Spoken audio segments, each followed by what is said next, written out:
గజం కేవలం 15,500 రూపాయలతో 150 గజాల భూమి కేవలం 23 లక్షలు మాత్రమే.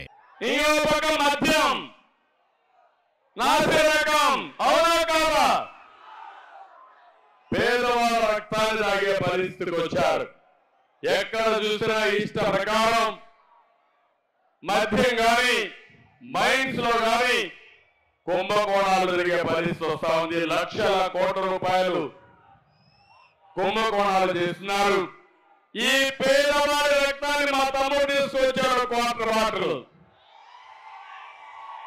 తప్పకుండా మందు బాబులకి అందరికీ శుభవార్త.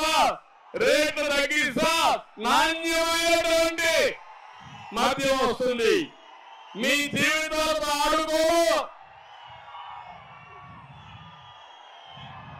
రోజంతా కష్టపడి కొంతమంది శారీరక బాధలు మర్చిపోవాలి.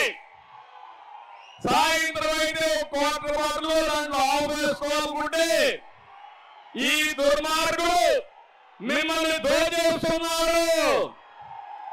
జలగమారిగా మీ రక్తం తాగుతున్నారు. తప్పకుండా నేను అండగా ఉంటా. మీకే కాదు మొత్తానికి కూడా న్యాయం చేసే బాధ్యత నాదని మిమ్మల్ని తెలియజేస్తున్నా. 10 రూపాయలు మీకు ఇస్తున్నాడు. మీ జోబికి కన్నం పెడుతున్నాడు. 100 రూపాయలు లాగేస్తున్నాడు.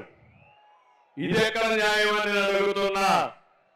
ఈరోజు ఈ రాష్ట్రంలో నియంత పోకడలు, అంతేకాకుండా ఎవరన్నా మాట్లాడితే ఒక అహంభావ ధోరణి, మానవుడు కాదు నియంత్రణ కంటే మించిపోయాడు. ఎవరన్నా మాట్లాడితే వాళ్ళందరినీ కేసులు పెడతాడు.